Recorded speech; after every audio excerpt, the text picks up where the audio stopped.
ako na ang ako na ang nag-feedback. Ma'am, busy, ma'am. Oh, okay. So, ambiguity, of course, means uncertainness. Now, when we are uncertain, actually, it would lead to openness in the sharing of ideas, di ba? If you are uncertain, you solicit ideas from others. And this would lead to openness in ideas. And it prevents of course, if we are espousing for toleration of ambiguity in the classroom, dili ta judgmental. Okay?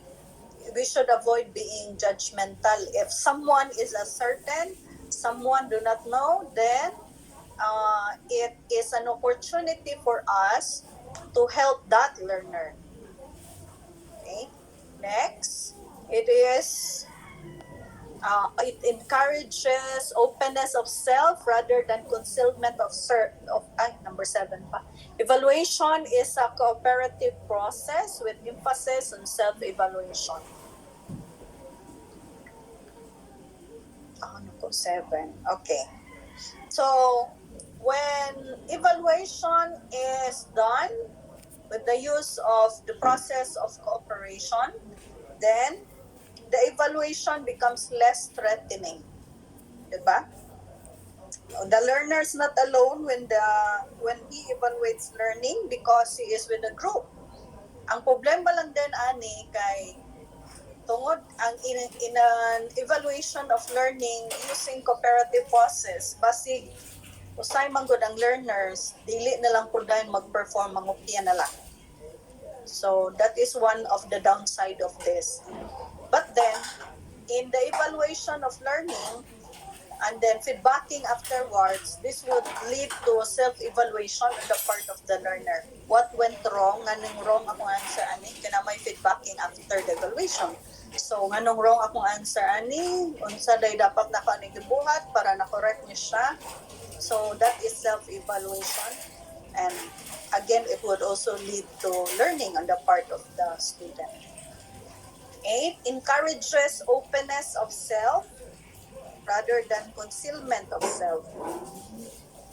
So people feel at ease or not so afraid if they are transparent, they are not hiding anything. So when you do not know the answer, you tell the teacher that you don't know the answer. Diba? Kung tawagon ka, by the way, teachers in the future, naatay pagka na-notice na ko ang mga maestra na pagkasadista, na pagka-bully. Kaklase ang maestra, mag-ask of question, pataas o kamot ang mga estudyante. Diba? When the teachers ask, the student would raise their hands. Ang tawagon din sa maestra katong wala nagpataas sa kamot. O diba sa lista ka, wag niya siya nagpataas ka, wala siya kabalo sa answer. Siya nagitino ni mong tawagon, magkasadista nga maestra. Please avoid that. Okay? Please avoid that in the future. Again, we go back to the idea that teacher is kind. Okay? Show kindness to your learners because when you do, you are passing along that value. To be kind rather than sa lista kay mo wag gani siya nagpatas di na gani mo ay to ay sa inyo kay wa nakabaw sa answer dungo na gid dungo mao gid inyong tawagon pastilan nga mga maestra. Okay, so tawagan tong nagpataas basig lahi ang talent, lahi ang intelligence sa mga bata, dili siya more into intellectual, basig maayo siya dito sa dancing, basig maayo siya dito sa sports. Okay? Let us face it, different ang atong processing sa information. So, na yung mga estudyante na slow. So, give them a chance. Dili kay wala kay sila nagpataas, mo na gid mong tawagon. Na panington na din naglagkot. O kuba-kuba na din ang heart o ayo ana halos magawas na sa iyang tubuhan. Kung makuyapan na imo nang sala picture. Kay kuan ka sa lista ka. Okay? So, encourage openness in the classroom. If you you motivate an environment wherein learners are open to ask questions because they don't know the answer. Dahil po nang ask questions because they just want to test the teacher. There are students like that. Maski man sa siguro kamo, when you were still students, you would ask questions just to test whether your teacher knows what she is talking about. I do remember in high school, I was in third year high school then, kaya di pa man to K-12. Tao mi maestra sa Filipino. Kanita na ako mga classmates, kay bati lagi silang ka-bright. Pangutana na nila ang teacher. Okay? Ambot po to siya nga, basig na to siya problema siguro sa bangha. Wagit siya nakatubag niya. Ang pangutana adto kay kanang nara sa selection bitaw kanang mga stories ba.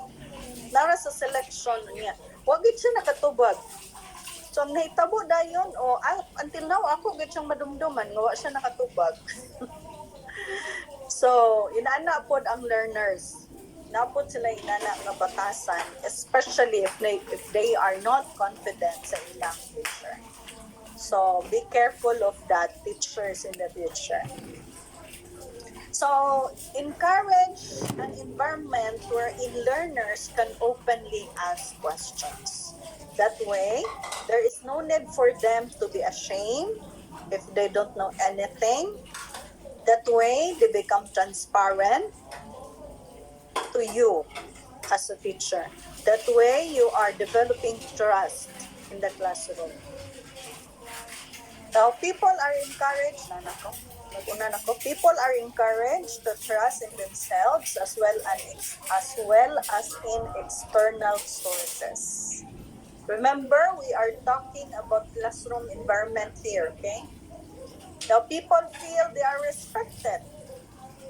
When people feel they are accepted, these are the things that you need to encourage in the classroom. Permits confrontation. Ang sa maning confrontation. Is it something na maglali sila, mag-away? Confrontations might be good. It's how you say things that will make it bad. Okay?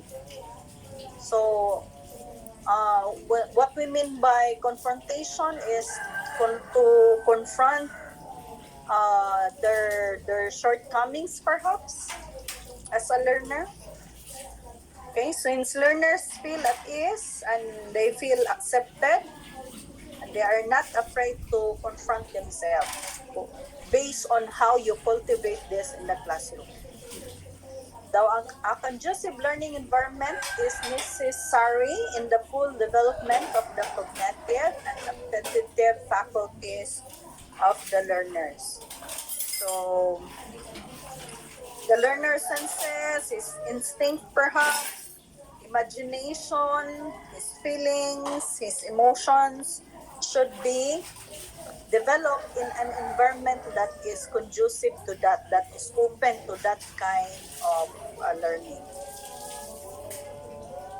For research, answer directly and concisely.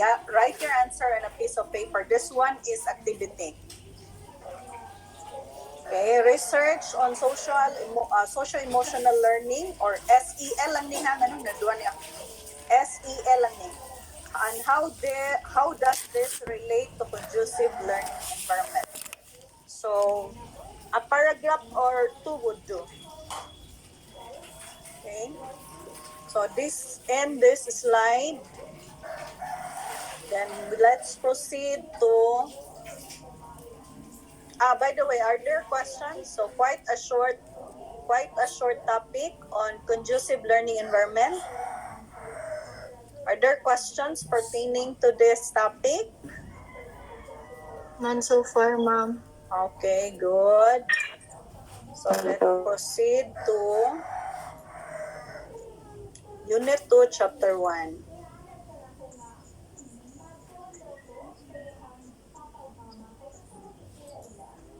Okay. So, principles of learning. Now, learning is the acquisition of knowledge base used with fluency to make sense of the world, solve problems, and make decisions. So based on this definition, there are important words here that we are going to tackle one by one based on the definition. The first is acquisition of a knowledge base. These are the breaking down of the keywords in this definition. Second is fluency. Third is make sense of the world. Fourth, solve problems. And the last is make decisions. So what does this meaning actually mean? Now, the definition implies that learning begins with knowledge acquisition. This knowledge learned must be used with ease or fluency because it has been mastered. Okay, so mauna na ang fluency.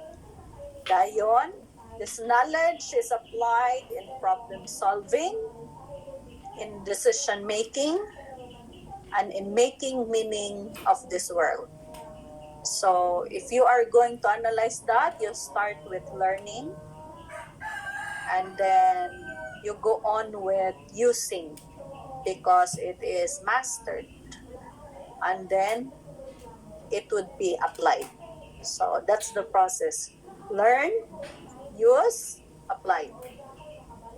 So we have the various principles of learning according to Home and Pine, are written in 1990. By knowing some principles on how learning takes place, we will be guided in how to teach. It's not just important to know how to teach, but most important is to know how learners learn. Because when we know how learners learn, then it would guide us in how to effectively and efficiently teach. Okay, so here are the principles of learning. So learning is an experience which occurs inside the learner and is activated by the learner. So therefore, learning is done by the learner himself. It's not for you, the teacher, to dictate. Okay? So no one directly teaches anyone anything of significance. You teach, teacher, but it's up to the learners to learn. So therefore, you use all the possible techniques and strategies and methods that you can possibly apply para ang learner ma-motivate to learn, because learning is only possible by the learner. Now, it must be wise to engage learners in an activity that is connected to their life experiences. So that's the ideal, and hopefully that is how you are going to tackle your topics when you become teachers in the future. Always connect the subject matter to the learner's everyday life, or connect it to their experiences. That way, mas ma-appreciate nila ang topic, mas makasabot man sila kay that is based on their experience. O mas lasting ang learning that way. Now, learning is the discovery of the personal meaning and relevance of idea. Now, students more readily internalize and implement concepts and ideas which are relevant to their needs and problems. Learning is a process which requires the exploration of ideas in relation to self and community, so that people can determine what their needs are, what goals they would like to formulate, what issues they would like to discuss, Gani dala ng biskut pabalihi din na mao to learn. Pabalihi din sa iya. So therefore, it is necessary for you as a teacher again to relate your lesson to the needs, to the interest, and to the problem of the learners. Kay kung makakonect gani na sila sa lesson because you base it on their needs, their interests, and the problems, they would readily participate in the lesson, and they would learn better.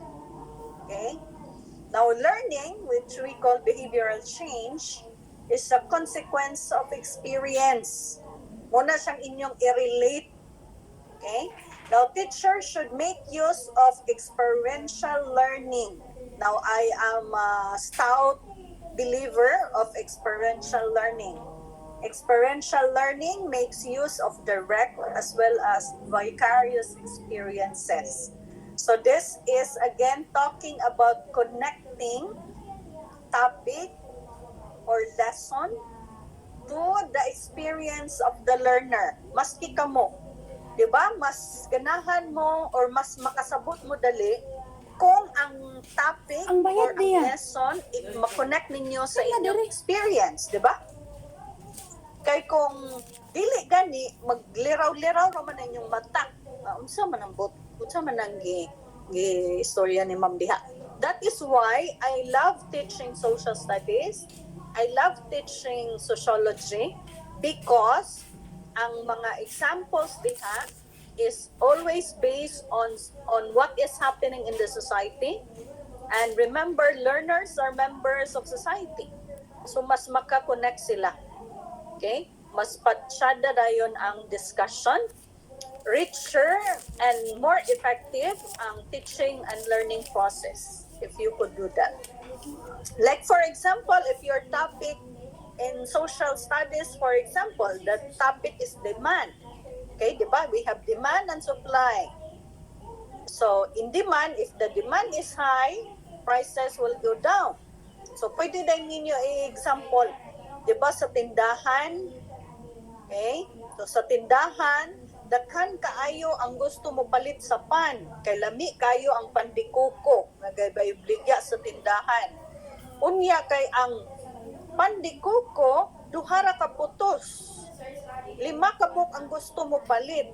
So posible na ang tindira iyang patasan ang presyo sa pandikuko kay daghan man ang gusto mo palit niya, gamay ra ang supply sa pandikuko. O di ba? So mas makarelate sila kay kapalit sila pan sa tindahan, kaila sila gunsay pandikuko. Di ba? Kaysa you'll just talk about the concept of demand in the class. Okay? Another thing is if you are going to teach 1 plus 1, for example, and you would just write in the board 1 plus 1 equals 2. How can you relate that to the learner? Pwede mo gawa sa classroom, lingkod mo dito sa lingkod mo dito sa mga sagbot sa gawas, kuha din ka og duha ka bato. Pila ni ka bato? Erase ani sa kabato. Isa or 1. Kani unsa pod ni pila pod ni sa kabato? You raise the other stone. And then the learners will say, isa na pod ka bato. So itapad ani mo ang duha ka bato. Pila naman ni sila karon? Isa ka bato plus isa ka bato, pila na kabuok? Duha ka bato. So pag abot ana sa balay, moingon na dahil ng bata, Mama, nabay kitudlo ni teacher ma. Ngayon na mama, unsa man ay sa magkuha sa bato. Oh, diba? So, mas richer siya because you connect the topic or the lesson to the experience of the learners. Okay, next. Learning is a cooperative and collaborative process. Cooperation fosters learning. So, teachers should make use of cooperative and collaborative approaches. This one, we call this simply group dynamics. Okay, wherein in learning or in the delivery of the lesson, you can have activities that would call for group activities. Daghan kay mong ma-develop ana. Una, you are helping the learners adjust socially to his classmates. Another thing, you are teaching the learners to cooperate and to collaborate with other learners. Okay?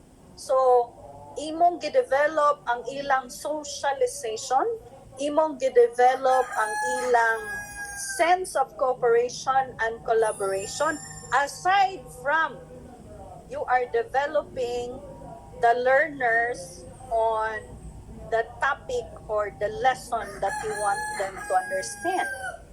So, di ba daghan kay mong igo nga unta ang imo ramang concern is the effective delivery of the lesson and the development of skills based on learning outcomes. Okay? So, daghan with the use of fun pud ko ani manggong group dynamics. Fun pud ko ani experiential o kaning group dynamics. Kung kuan pa lang unta tag face to face, korting daghan na ang akong mga activities nga kuan siya. Groupings. Okay, cooperative learning I call that. Then learning is an evolutionary process. Behavior change requires time and patience. And remember that learning is not easy. Okay? Dili sayon ang learning. Why? Because it calls for change. And change is not readily accepted, especially if the change is behavioral in nature. Okay? Kung change lang, for example, kana manggaling, let me give you a very simple example. Kung ang imong mama gadluto sa adobo, gadaganan niya sa tuyo. Okay? Tuyo ang gamit sa pagluto sa adobo. Suddenly, magluto siya og adobo nga gamay ra ang tuyo, ibutangan niya sa patis. There is change in taste, di ba? Unya, you would react, dili man lahi man ni siya glami. Ma, katurang isa. Diba? Always we are resistant to change. Kana gani siya nga change very tangible. So much more for change in behavior. Okay? Change in behavior takes time and patience. Pariyara na sa makauyab ka na palainom, kabalo ka nga palainom, pero gwapo, magito siya, ma'am. Uy, bahala, naging palainom siya, ma'am. Ako lang yun siyang i-change. Kaya kung love ko niya, kay ma-change kina siya, kay love ko niya. Charot, paglamlam, unsa ka, si Mama America, nga mag-change ka sa behavior. Ay, kalamlam. So, possible that you can change the behavior. But would it take a day, a month, a year? I don't think so. It would take a lifetime to change behavior. So thus, it requires from you time and patience. Okay? Dili siya pwede. It's not like a ceiling, a halang diretso. So learning is also like that. It's a lifetime process. Okay? It doesn't mean that when you graduate, you are done with learning. No. Until we die, we continuously learn. Okay? So it's an evolutionary process. Now, learning is sometimes a painful process too. So dili lang dahil siya dugay o requires patience. It is also painful. Now, it may be good to make our students realize that learning is a difficult task. It is accompanied by sacrifice, inconvenience, and discomfort. Okay? Because when you want to learn, you need to sacrifice time. Diba? Mag-study, mag-tulog, late na kaayo, mamataw sa'yo. It is also inconvenient in the sense that you want to do something but you cannot. Like karon nga Sabado, gusto na unta mo mag-malling, diba? Gusto na unta mo mag-lar-lar na gay dili makalar-lar kasi mag-check sa attendance amo kaayo oy. Alingasa kay mag-check sa attendance. So mo eskwela gid ko hindi makalar-lar na gid unta ka kay Sabado. Diba? So it is a painful process. It brings about inconvenience. But then one thing that I would like to emphasize is in the classroom, when you do your orientation of the learners, ayaw daritso mo pag-ingon nga class. The subject is ibutang talang algebra. Ingnan talang mudaan. Lisod ki kaning algebra na. ayaw mo pag-ingon anak kay nga naman gamay setting pud mo nga lisod. Inyong gay mindset sila nga lisod. So unsa na lang dai naguna-una na sila daan nga lisod ni bay kay mat imo paging reinforce. So please do not do that. You and I and them know that it is difficult. Pero ayaw na i-reinforce ang ilang idea nga difficult. Sa research, I handle research. I tell my student on the first day yun, I tell my student, research is not difficult. O, diba? Kaya nga, naguna-una na gud sila lisod gigaayo ning research. Nya ingnon pag mo nga, difficult ni nang so, mamatay na sila ng sunod. Okay? So, don't tell them that. Ako, ganyan ako nga, it is not difficult, it is easy, provided that you like to read. Because when you like to read, you learn a lot, it's easier for you to write. Because you cannot write kung walay sulod ang imong ulo. So, saan yung mga masudlan ng ulo? You read. Inana siya. So, we cannot give what we don't have. So, kinanglan yun na magbasa. So, may mo siyang difficult if you don't like to read. Then, one of the richest sources for learning is the learner himself. As a teacher, you must draw this learner's ideas, feelings, and experiences. We have a lot of resources that we use for the teaching and learning process. Sometimes we forget that the learner himself is also a very good source of learning. Okay? How is that done? When the learner knows how to self-assess. Okay? Iyang self-evaluate iyang kaugalingon, nganong sayop ni, unsa day dapat nakagibuhat. Okay? Anong dili dapat ni siya mao akong gibuhat, tanawa, wrong na ino ang akong answer. Okay, so the learner himself is a very good source of learning. That is, when the learner knows how to self-assess himself. Okay? Now, the process of learning is emotional as well as intellectual. So there is a misconception that learning is purely cognitive. Okay? Dili lang na siya cognitive, dili lang siya intellect, dili lang siya mind. We also appeal to the emotion. So in the motivation phase of the lesson, that is where you motivate not only the mind but the emotion. Remember, kung involved na gani ang emotion, mas dali na siya. Sometimes gani, gauna pang emotion kaysa mind. Maubaya ka ng pakauyab mo sa way nada. Kay ang inyong gaunahon ang emotion. Diba? Di ninyo gahuna-hunaon ang, dili mo gahuna-huna kay inyo, love yun na ko siya. Wala gamita ang utok naman. People who are outside the relationship, they can look at your relationship objectively. Nga naman, di wala may involved sa ilang emotion. Ikaw na may nag-involve sa emotion. So listen to people around you. Because they can look at your relationship objectively. Dili man sila ruled by emotion like you. Okay? So moingon na ba dayon nga usa baya ang kana kunong ang mind ibutang siya nga atong utok was placed above our hearts. Okay? Para our mind should rule our heart, which is the base of emotion. But remember, emotion is not in the heart, it's also in the mind.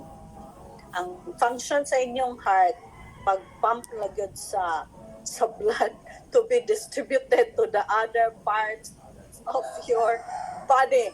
Ginadiyana ang gugma. Ang gugma is also in the brain.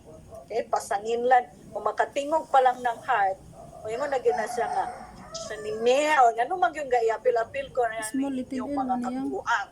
Okay? So, in the teaching and learning process, you appeal not only on the intellect but also in the emotion. Okay? Kana yung duhay mo na siyang kwaon. Now, next, the process of problem solving and learning is highly unique and individual. So it pays to allow students to learn in accordance with their unique learning style and multiple intelligences. So as I mentioned, there are some learners who are not good with verbal, but they are good with music, for example. There are some learners who are not physical, they are good with communication. So see to it that when you give activities or learning tasks, it should be based on the various intelligences and learning styles that your learners have. Okay?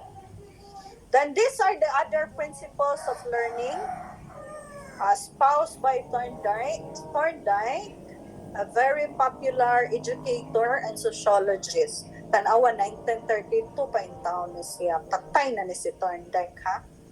But his contribution to education had lived on. Now, law of effect. Now, learning is strengthened when accompanied by a pleasant or satisfying feeling, which is also true with the opposite. Learning is weakened when associated with an unpleasant feeling. When the learner feels good in the classroom with the teacher and with his classmates, then learning is strengthened. But learning is weakened when the learner feels unpleasant or unpleasantness. Like for example, na-insulto siya sa maestra. Nag-answer siya, I do remember, putong buhi pa to akong instructor sa college. Lalaki. Kuwan kay siya, kumain ka break it siya. Musulod sa classroom, walay dala, ang iyarang dala, ang iya lang chalk ug ang iyang 2 days? eraser. Na 2 days ra? A lot of times, dili lang sa unsa no. Kanila Makatubag-tubag mo sa sa 30 klase. days validity mo gani kanila. So he asked a question. He is the type of instructor that is very keen on kanibitang root kanang main ang iyang, for example, if you have an answer na siya root word, dapat may istorya to nimo ang root word para correct ka din ang answer.